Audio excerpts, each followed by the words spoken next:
काली बहू ने खोला सौतन के कमरे में छुपा खुफिया राज। शर्मा परिवार का डाइनिंग एरिया। टेबल पर गरम गरम नाश्ता सजा होता है, पराठे, चाय और टिफिन। नेहा रसोई से बार बार आकर सबको खाना परोस रही होती है। उसके चेहरे पर पसीना और थकान साफ दिख रही होती है, लेकिन फिर भी वो मुस्कुराने की कोशिश करती है। कमला देवी, मोहन जी और दिव्या टेबल पर बैठे होते हैं। काम तो ठीक कर लेती है, बस रंग थोड़ा और साफ होता तो क्या बात थी। हाँ मम्मी, आजकल तो बहुत तरीके आ गए हैं, भाभी भी चाहें तो थोड़ा ध्यान दे सकती हैं। नेहा ये सब सुनकर चुपचाप प्लेट में चाय रखती है। उसकी मुस्कान थोड़ी फीकी पड़ जाती है। तभी राघव सीढ़ियों से उतरता है ऑफिस जाने के लिए। राघव, नाश्ता कर लो और ये लंच भी ले जाओ, मैंने सब तैयार कर दिया है। नहीं, मुझे नहीं करना नाश्ता, ऑफिस में कुछ खा लूंगा। लेकिन आपने सुबह से कुछ नहीं खाया। समझ नहीं आता क्या? कहा ना नहीं खाना। नेहा चुप हो जाती है। उसके हाथ में पकड़ा टिफिन धीरे धीरे नीचे हो जाता है। माहौल एकदम भारी हो जाता है। पता नहीं ये मुझसे बात क्यों नहीं करते, अभी तो शादी की शुरुआत ही है, आगे हमारा रिश्ता कैसा चलेगा। कोई बात नहीं बेटा, शादी के शुरुआती दिनों में ऐसा हो जाता है, तुम दोनों को हर हाल में एक दूसरे का साथ देना पड़ेगा। नेहा हल्की सी मुस्कान दे देती है, लेकिन उसकी आंखों में दर्द साफ झलकता है। रात को नेहा और राघव अपने कमरे में बैठे होते हैं। कमरे में हल्की रोशनी होती है और माहौल शांत होता है। तभी उसका फोन बजता है, वीडियो कॉल। अरे नेहा, क्या कर रही हो? देख, मैं तो हनीमून पर आई हूँ, सोचा तुझे भी नजारे दिखा दूं। तू नहीं गई क्या हनीमून पर? नहीं यार, अभी नहीं गई, बात करूंगी, हम लोग भी जाएंगे। अच्छा ठीक है, जहाँ भी जाना प्लान करो, मुझे जरूर बताना। कॉल कट जाती है। नेहा की मुस्कान धीरे धीरे गायब हो जाती है। राघव बेड पर बैठकर मोबाइल चला रहा होता है। नेहा हिम्मत जुटाकर उसके थोड़ा पास होती है। चलो ना, हम भी हनीमून पर चलते हैं, हमारी शादी को 5 महीने हो गए। मुझे कहीं नहीं जाना तुम्हारे साथ। क्यों? तुम्हारी शक्ल को लेकर मैं कहीं नहीं जा सकता, समझी? ये सुनकर नेहा का चेहरा उतर जाता है। उसकी आंखें भर आती हैं। आप हर वक्त इतना गुस्से में क्यों रहते हो? क्या इंसान सिर्फ रंग रूप पर ही मरता है? सीरत कोई चीज नहीं होती।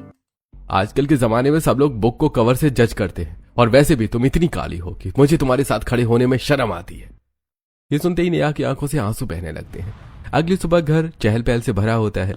नेहा पूरे घर में इधर उधर घूमकर सबकी जरूरतों का ध्यान रख रही होती है। कभी सास के लिए दवाई, कभी ससुर के लिए चाय, कभी दिव्या के लिए कपड़े प्रेस। सब उससे खुश रहते हैं सिवाय राघव के। नेहा बेटा, तुमने तो आज फिर से कमाल की चाय बनाई है। जी पापा जी, आपको पसंद आई तो अच्छा लगा। भाभी, मेरा प्रोजेक्ट फाइल भी आपने ही सेट किया ना, थैंक यू। अरे इसमें थैंक यू कैसा, तुम मेरी छोटी बहन जैसी हो। नेहा सबका ध्यान रखती है, हर छोटी बड़ी चीज का ख्याल रखती है, लेकिन राघव हमेशा उससे दूरी बनाकर रखता है, जैसे वो उसे देखना भी नहीं चाहता हो। राघव ऑफिस में लंच टाइम पर बैठा होता है। उसके चेहरे पर हल्की थकान होती है, लेकिन जैसे ही फोन बजता है उसके चेहरे पर मुस्कान आ जाती है। कौन आ रहा है? मुझे भी पता? सच में?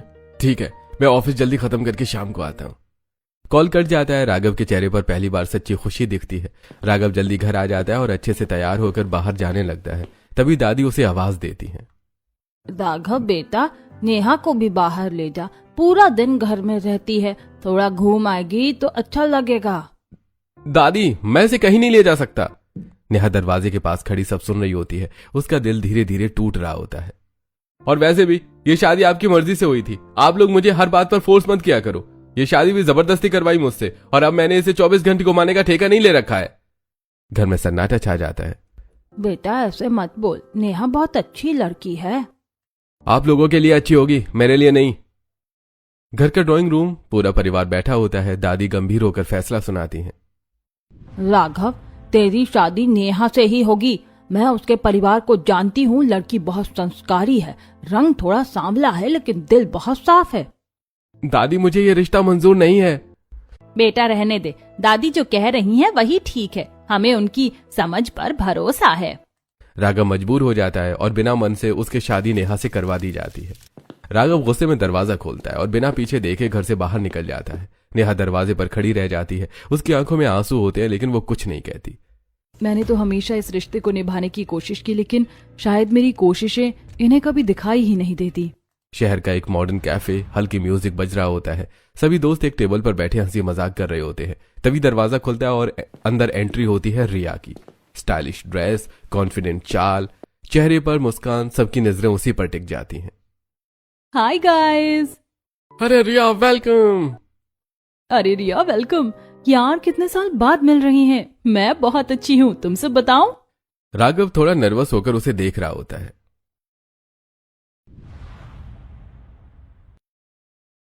अरे बस भी करो यार, ऐसा कुछ नहीं है। अच्छा, पहले बता देते तो शायद हमारा कुछ हो जाता। राघव थोड़ा असहज हो जाता है। हाँ, तुम सही कह रही हो, छोड़ो ये सब। दिन बीतने लगते हैं, राघव और रिया की मुलाकातें बढ़ने लगती हैं। एक दिन दोनों क्लब में होते हैं।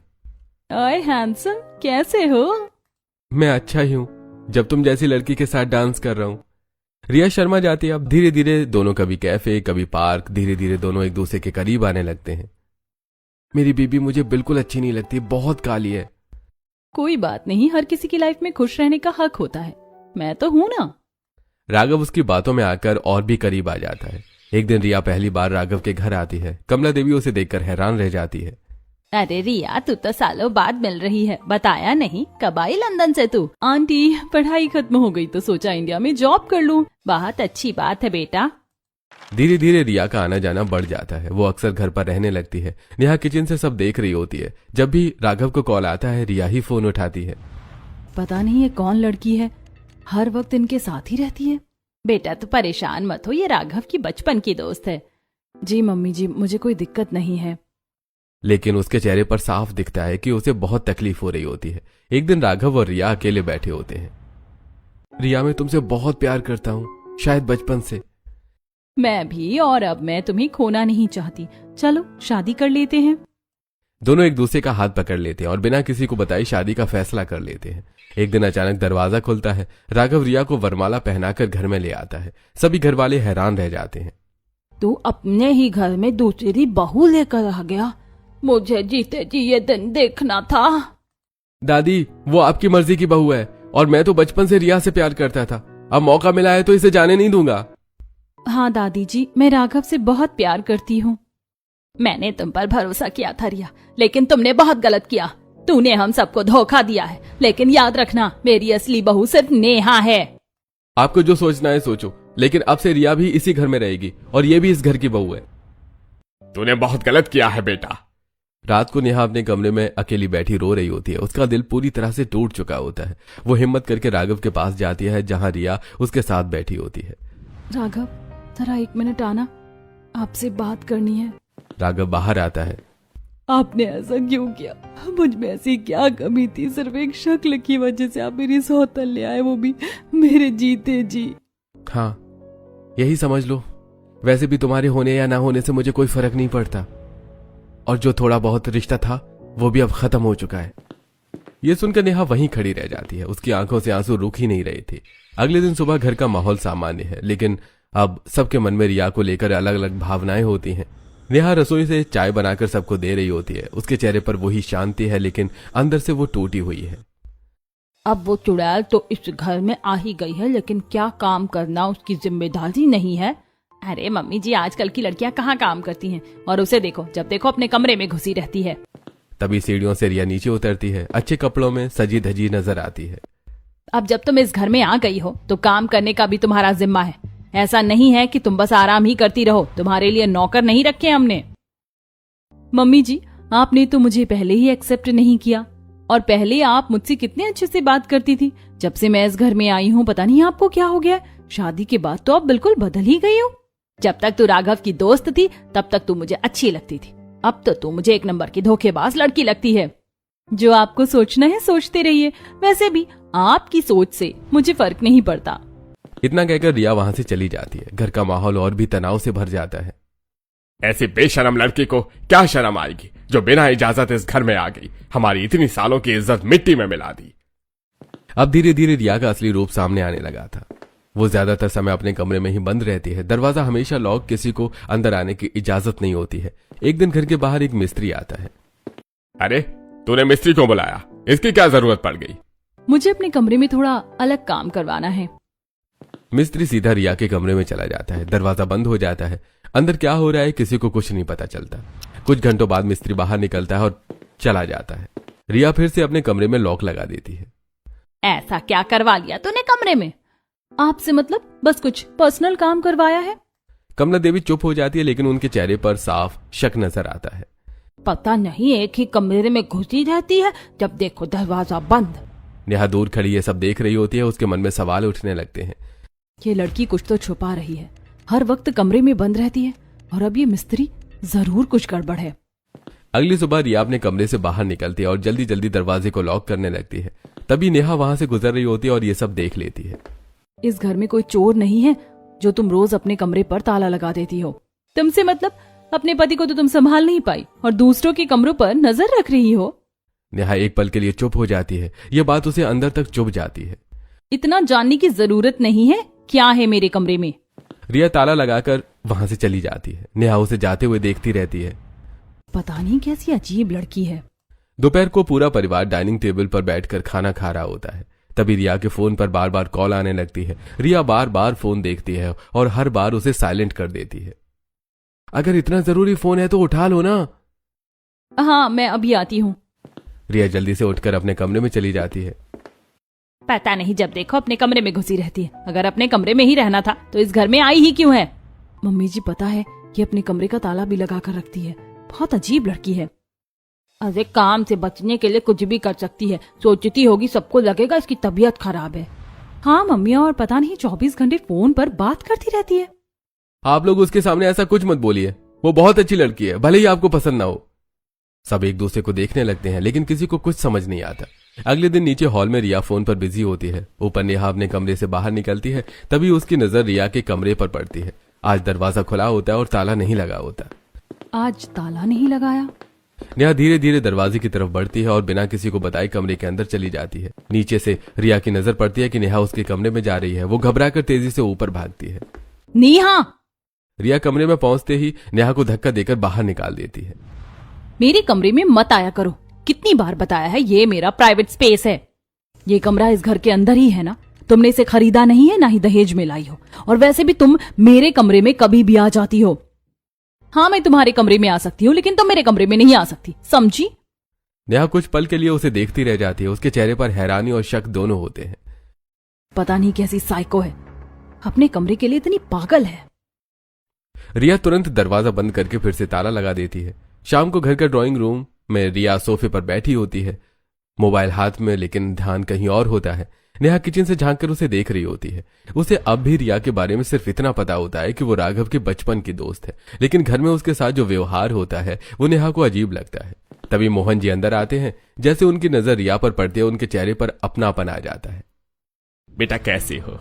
दूर खड़ी नेहा ये सुनती है और थोड़ा चौंक जाती है। तुम्हारी मम्मी कैसी है? बिना प्रीतम के कैसे संभाल रही होंगी सब?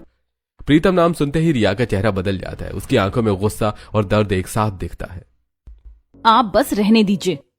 इतना कहकर रिया अचानक गुस्से में उठती है और वहां से चली जाती है। पूरा माहौल अजीब सा हो जाता है। नेहा ये सब देखकर और भी ज्यादा कंफ्यूज हो जाती है।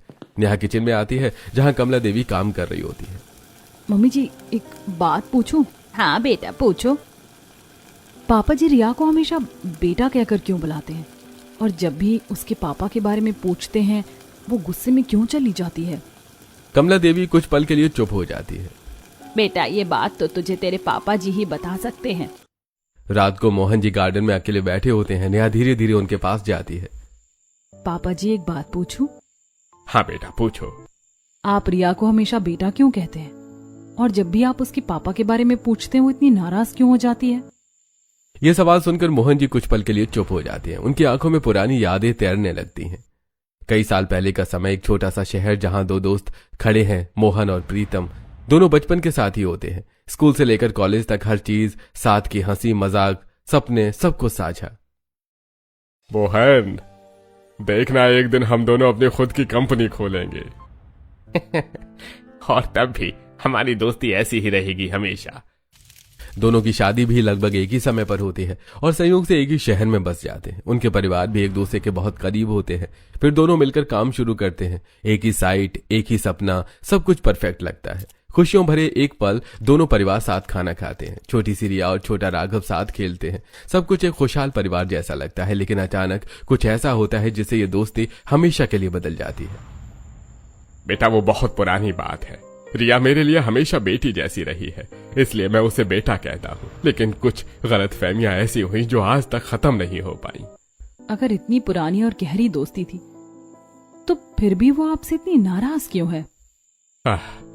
वक्त के साथ सब ठीक हो जाएगा बेटा। पुराने जख्म इतनी जल्दी नहीं भरते। नेहा चुप हो जाती है लेकिन उसके मन में सवाल और भी गहरे हो जाते हैं। रात को 2 बजे पूरा घर गहरी नींद में डूबा होता है। हल्की हल्की अंधेरी रोशनी में नेहा पानी लेने के लिए रसोई की तरफ जा रही होती है। तभी उसकी नजर सीढ़ियों की तरफ जाती है जहां रिया धीरे धीरे ऊपर जा रही होती है। उसके हाथ में एक काली पोटली होती है। ये इतनी रात को और ये काली पोटली? रिया जल्दी से अपने कमरे में जाती है और अंदर जाकर दरवाजा लॉक कर लेती है। नीचे हल्की लाइट जल रही होती है। नेहा नीचे देखती है तो राघव सोफे पर सो रहा होता है। ये लोग शादी के बाद भी साथ नहीं सोते और ये इतनी रात को कमरे में क्या छुपा रही है? नेहा के मन में पहली बार गहरा शक पैदा होता है। अगली सुबह नेहा राघव के पास जाती है। आप लोग साथ में नहीं सोते? मुझे वो लड़की बिल्कुल सही नहीं लग रही है। तुम्हारी सही लगने या लगने से कुछ बदल नहीं जाएगा। जो सच है उसे मान लो, एक्सेप्ट कर लो कि इस घर में तुम्हारी सौतन आ चुकी है। एक दिन आपको इस बात का बहुत पछतावा होगा। उस दिन शायद आप मेरे पैरों में गिरकर मुझसे माफी मांगेंगे। हाँ, तुम्हारे सपनों में। अगले दिन रिया अपने कमरे में फोन पर बात कर रही होती है। दरवाजा थोड़ा सा खुला होता है। मम्मी, इतना आसान नहीं होता। आपको क्या ये सब खेल लगता है? जब सब होगा मैं खुद बता दूंगी आपको, बस टेंशन मत लो। तभी दिव्या वहां से गुजर रही होती है और ये बातें सुन लेती है। वो चौंक जाती है। दिव्या भागकर नेहा के पास जाती है। भाभी, वो रिया किसी से फोन पर बात कर रही थी और कह रही थी कि सब कंट्रोल में है, आप टेंशन ना लो। क्या? भाभी, मुझे तो कुछ गड़बड़ लग रही है। वो लड़की बिल्कुल सही नहीं है। मुझे भी और पूरे परिवार को ही नहीं लगती है सही। हर वक्त अपने कमरे में बंद रहती है, कुछ तो जरूर छुपा रही है। अगले दिन राघव और रिया उसके कमरे में बैठे होते हैं। कमरे में हल्की सी अजीब सी सजावट होती है। राघव की नजर एक फोटो पर पड़ती है। ड्रेसिंग टेबल के पास एक काले स्कल की तस्वीर लगी होती है। ये क्या है रिया?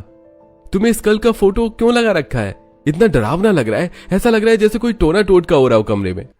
मुझे ऐसी डार्क चीजें थोड़ी अच्छी लगती हैं। चलो, जैसी तुम्हारी मर्जी।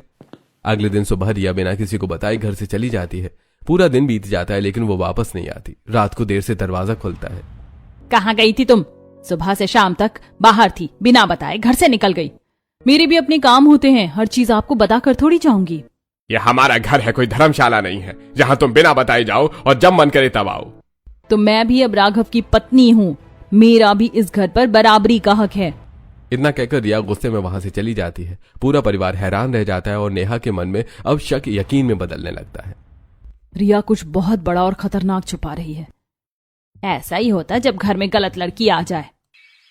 अगली सुबह घर में हलचल होती है लेकिन नेहा अपने कमरे में लेटी होती है। उसकी तबीयत ठीक नहीं होती। चेहरा पीला, आंखों में कमजोरी। वो उठने की कोशिश करती है लेकिन फिर से लेट जाती है। नीचे रसोई में आज रिया खाना बना रही होती है। सबको ये देखकर थोड़ा अजीब लगता है क्योंकि उसने पहले कभी काम नहीं किया था। आज तो बड़ी सेवा भाव जाग रहा है तुम्हारा। क्यों मम्मी जी, मैं खाना नहीं बना सकती क्या? कुछ देर बाद मोहन जी टेबल पर बैठकर खाना खाने लगते हैं। रिया खुद उनके सामने प्लेट रखती है। पापा जी, आज खाना मैंने अपने हाथों से बनाया है, आप खाकर बताइए कैसा लगा। अच्छा है बेटा, देखते हैं। जैसे ही मोहन जी कुछ और खाते हैं, कुछ ही मिनटों में उनका चेहरा बदलने लगता है। ये क्या हो रहा है? अचानक उनके मुंह से झाग निकलने लगते हैं। उन्हें जोर जोर से उल्टियां होने लगती हैं। अरे क्या हो गया आपको? आपने ऐसा क्या खा लिया? रुको मम्मी, मैं डॉक्टर को फोन करती हूँ। मैंने बस रिया के हाथ की बनी सब्जी रोटी खाई थी। पता नहीं उसमें क्या था। जब से खाई है तब से हालत खराब हो गई है। थोड़ी देर में डॉक्टर घर पहुंचते हैं और तुरंत मोहन जी का इलाज शुरू करते हैं। आपने क्या खाया था सर? बस दाल रोटी। हाँ, मामला थोड़ा अलग लग रहा है। तभी नेहा धीरे धीरे नीचे आती है। उसकी तबीयत अभी भी खराब होती है लेकिन चिंता उसे खींच लाती है। वो डॉक्टर को साइड में ले जाती है। डॉक्टर, क्या हुआ पापा जी को? आज मैंने खाना नहीं बनाया था। क्या खाने की वजह से कुछ हुआ है? देखिए, इनके खाने में किसी ने पॉइजनस चीज मिलाई थी। इसी वजह से इनके मुंह से झाग निकल रहे थे। अच्छा हुआ आपने मुझे समय पर बुला लिया, वरना ये जहर इनके पूरे शरीर में फैल सकता था। पॉइजन? लेकिन हमारे घर में तो ऐसी कोई चीज है ही नहीं। राशन भी नया आया है। मुझे नहीं पता, लेकिन अब आपको इनका खास ध्यान रखना होगा। नेहा के चेहरे पर गहरा शक उतर आता है। उसकी नजर धीरे धीरे रिया की तरफ जाती है जो दूर खड़ी सब देख रही होती है। अगली सुबह घर के गार्डन में रिया कुछ अजीब तरह के फूल तोड़ रही थी। काले से अनजाने पौधे। नेहा ऊपर से ये सब देख रही होती और जल्दी से नीचे आती है। ये कौन सा पौधा लेकर जा रही हो तुम? मैंने इससे पहले कभी हमारे गार्डन में नहीं देखा। कहाँ से लाई हो ये? तुमसे मतलब नहीं है मुझे। मैं इसे अपनी बालकनी में लगाने वाली हूँ, कहीं से भी लाई हूँ। रिया उन फूलों को लेकर सीधे अपने कमरे में चली जाती है और फिर से दरवाजा बंद कर लेती है। नेहा वहीं खड़ी सोच में पड़ जाती है। उसके चेहरे पर अब साफ शक और डर दिख रहा होता है। अब तो मुझे पता लगाना ही पड़ेगा। ये बार बार कमरे में जाना, अजीब पौधे और पापा जी की अचानक तबीयत खराब होना, ये सब कुछ सही नहीं लग रहा। अब पानी सर से ऊपर जा रहा है। अगली सुबह रिया अपने कमरे में होती है, तभी दरवाजे पर हल्की दस्तक होती है। रिया, दरवाजा खोलो। रिया दरवाजा खोलती है, चेहरे पर हल्की नाराजगी। क्या है? तुम्हें नीचे मम्मी जी बुला रही हैं, पूछ रही थी कि तुम्हें मार्केट जाना है या नहीं। क्या? वो तो मुझसे इतनी नाराज है, आज अचानक मार्केट के लिए पूछ रही हैं। मुझे क्या पता, जाकर खुद ही पूछ लो। रिया थोड़ा शक में होती है, लेकिन फिर भी नीचे चली जाती है।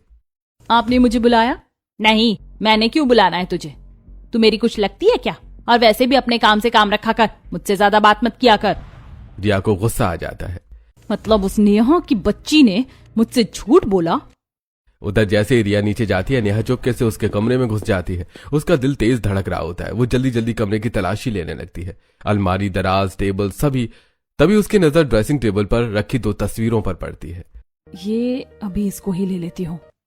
एक फोटो उसके ससुर मोहन जी की होती है और दूसरी किसी अनजान आदमी की। ये दूसरा कौन है और पापा जी की फोटो इसके कमरे में क्या कर रही है? नेहा वो दोनों फोटो अपने पास छुपाकर अपने कमरे में ले जाती है। अपने कमरे में आकर नेहा उन तस्वीरों को गौर से देखती है। ये सब क्या चल रहा है? रिया का पापा से क्या कनेक्शन है? अब नेहा का शक और गहरा हो जाता है और वो फैसला करती है कि सच का पता लगाकर ही रहेगी। अब जब भी रिया घर से बाहर जाती, नेहा चुपके से उसका पीछा करती। रिया अलग अलग जगहों से अजीब पौधे तोड़ती। नेहा दूर से उसके फोटो खींच लेती है। एक दिन रिया एक अनजान औरत से मिलती है। दोनों धीमे धीमे बातें कर रही होती हैं। नेहा दूर खड़ी उनका वीडियो बना लेती है। सब प्लान के मुताबिक चल रहा है। बेटा, तुझे बदला लेना ही होगा। नेहा ये सुनकर चौंक जाती है, लेकिन उसे ये नहीं पता होता कि वो औरत रिया की माँ है। शाम को घर आकर नेहा कमला देवी से सवाल करती है। मम्मी जी, रिया की मम्मी कहाँ रहती हैं? पता नहीं बेटा, जब से हम उस शहर को छोड़कर आए उसके बाद उसकी मम्मी कहाँ चली गई, हमें कुछ पता नहीं। नेहा अपने कमरे में बैठी होती है। सामने वो तस्वीरें और फोन में रिकॉर्ड किए हुए वीडियोस। पापा जी की फोटो, वो अनजान आदमी, ये औरत और बदला लेने की बात। कुछ तो बहुत बड़ा राज छुपा है और अब ये राज मैं ही खोल कर रहूंगी। शाम को घर का माहौल सामान्य दिख रहा होता है, लेकिन नेहा के चेहरे पर आज अलग ही आत्मविश्वास होता है। उसकी आंखों में अब डर नहीं बल्कि सच सामने लाने का हौसला होता है। तभी दरवाजा खुलता है। राघव और रिया हंसते हुए घर में एंट्री करते हैं। दोनों बहुत खुश नजर आ रहे थे और सीधे अपने कमरे की तरफ बढ़ने लगते हैं। रुको! सबकी नजरें नेहा की तरफ मुड़ जाती हैं। मुझे आप सबसे एक जरूरी बात करनी है। क्या हुआ बेटा? हाँ बेटा, क्या बात है? मैं सब लोगों से बात कर रही हूँ। राघव, तुम भी यहीं रुको। राघव चिढ़कर रुक जाता है। आज मैं तुम्हें दिखाती हूँ कि तुम्हारी ये सती सावित्री रिया इस घर में किस मकसद से आई है। नेहा, इस पर उंगली उठाने की जरूरत नहीं है। अभी तुम इस घर में हो, लेकिन अगर तुमने इस पर कोई इल्जाम लगाया ना तो तुम्हें इस घर से बाहर निकाल दूंगा और डिवोर्स दे दूंगा। हाँ, जो करना है कर लो, मैं तुमसे नहीं डरती। नेहा बिना डरे एक एनवलप निकालती है और उसे टेबल पर रख देती है। वो एक एक करके सारे फोटोज बाहर निकालती है। फोटो में रिया एक औरत से बात कर रही है, रिया ये पौधे तोड़ रही है और एक फोटो में वो एक दुकान से छोटी सी शीशी खरीद रही होती है। सब लोग हैरान रह जाते हैं। ये सब क्या है? रिया की हालत खराब होने लगती है। ये क्या बकवास है नेहा? तुमने रिया की इतनी सारी फोटो क्यों ली? तुम उसका पीछा कर रही थी। तुम्हें अभी भी समझ नहीं आया? ये हमारे घर में कुछ खुफिया करने आई थी। ये जो शीशी है ये जहर की है और ये जो फूल तोड़ रही है ये जहरीले पौधे हैं। और जिस दिन पापा जी की तबीयत खराब हुई थी उस दिन भी खाने में जहर मिलाया गया था। लेकिन तुम्हें क्या दिखेगा? तुम्हारी आंखों पर तो प्यार की पट्टी बंधी हुई है। तुम पागल हो क्या? मैं क्यों मारूंगी घर वालों को? नेहा सबको लेकर रिया के कमरे में जाती है। वो दीवार पर लगे उस स्केलेटन के फोटो को हटाती है। उसके पीछे एक छोटा सा छुपा हुआ लॉकर नजर आता है। रिया घबराकर पीछे हटने लगती है। नहीं, उसे मत खोलो।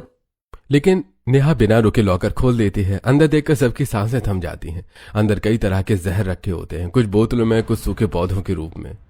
ये सब ऐसे जहर हैं जो इंसान को धीरे धीरे अंदर से खत्म करते हैं और किसी को पता भी नहीं चलता कि ये मर्डर है। सबको लगता है कि इंसान खुद ही मर गया। सब लोग दंग रह जाते हैं। हे भगवान! मतलब ये मुझे मारने की कोशिश कर रही थी? पूछो अपनी रिया से, ये इतना सारा जहर लेकर इस घर में क्या कर रही थी? क्यों अपने कमरे का ताला लगाकर बार बार अंदर जाती थी? क्यों किसी को अंदर नहीं आने देती थी? और आखिर इसका असली मकसद क्या है? रिया बिल्कुल चुप हो जाती है। उसका चेहरा सफेद पड़ जाता है, आंखों में डर साफ दिखता है। नेहा के सबूत सामने आते ही घर का माहौल भारी हो जाता है। तभी अचानक रिया अपने पीछे से एक बंदूक निकालती है और सबकी तरफ तान देती है। अगर तुम में से किसी ने भी ज्यादा हलचल की तो यहीं मार दूंगी और तुम्हारे पापा को भी आज नहीं छोड़ूंगी। सब लोग डर से खड़े हो जाते हैं। कमला देवी, मोहन जी, दादी, सबकी सांसें थम जाती हैं। तभी दिव्या ऊपर से ये सब देख लेती है। वो घबरा जाती है लेकिन समझदारी दिखाते हुए चुपचाप अपने कमरे में जाती है। हेलो पुलिस, जल्दी आइए, हमारे घर में कुछ बहुत खतरनाक होने वाला है। नीचे सब डरे खड़े होते हैं। तभी अचानक दरवाजा खुलता है और पुलिस अंदर आ जाती है। सर, इसने हमारे परिवार को मारने की कोशिश की है। हाँ सर, इसे ले जाइए, ये एक मर्डरर है। मुझे कोई यहाँ से नहीं ले जा सकता जब तक मैं अपना बदला पूरा नहीं कर लूं। मैं तुम्हारे पापा को मार कर ही रहूंगी। पुलिस तुरंत रिया को पकड़ लेती है और उसकी बंदूक छीन लेती है। मैंने तुम पर कितना भरोसा किया, तुम मेरे पापा को क्यों मारना चाहती हो? सच सच बता, वरना इसी बंदूक से तुम्हारा एनकाउंटर कर देंगे। रिया डर जाती है और चिल्लाकर सच बताने लगती है। तुम्हारे पापा ने मेरे पापा को मारा था। एक कंस्ट्रक्शन साइट जहां राघव के पापा और रिया के पापा साथ काम कर रहे होते हैं। हम दोनों मिलकर अपनी कंपनी बनाएंगे। हाँ, हम दोस्त नहीं भाई हैं। अचानक बिल्डिंग गिर जाती है, अफरा तफरी मच जाती है। राघव के पापा उन्हें बचाने की कोशिश करते हैं लेकिन रिया के पापा मलबे के नीचे दब जाते हैं। भाई मुझे माफ कर देना। तभी रिया की मम्मी वहां पहुंचती हैं और मोहन जी के हाथ में खून से सना सरिया देख लेती है। वो मान लेती हैं कि ये मर्डर है। तुमने मेरे पति को मारा है। उसी दिन से नफरत शुरू हो जाती है। नहीं भाभी, ऐसा नहीं है जैसा आप सोच रही हो। वो नहीं मानती और रिया को भी यही बताती है। तेरे पापा की मौत का बदला लेना ही होगा। मैं बदला लेकर रहूंगी मम्मी। मोहन जी की आंखों में आंसू आ जाते हैं। बेटा, जितना वो तेरा बाप था उतना ही मेरा भाई भी था। मैंने उसे बचाने की पूरी कोशिश की थी। वो एक हादसा था, अगर मैं कुछ कर सकता तो अपनी जान दे देता। मुझे पहले ही लग गया था कि कुछ बड़ा राज छुपा है, इसीलिए मैंने सारे सबूत इकट्ठा किए। बेटा, तूने ये सब कैसे किया? नेहा रिया का पीछा करती है, दुकान पर उसकी फोटो खींचती है, दुकानदार से पूछती है, भैया ये किस चीज की बोतल है? दीदी, ये जहर की बोतल थी। जहां नेहा इंटरनेट पर पौधों के बारे में पढ़ती है और पता चलता है कि वो जहरीले हैं। एक दिन वो चुपके से चाबी वाले को बुलाकर डुप्लीकेट चाबी बनवाती है और लॉकर खोलकर सारा जहर देख लेती है। ये क्या करने वाली है?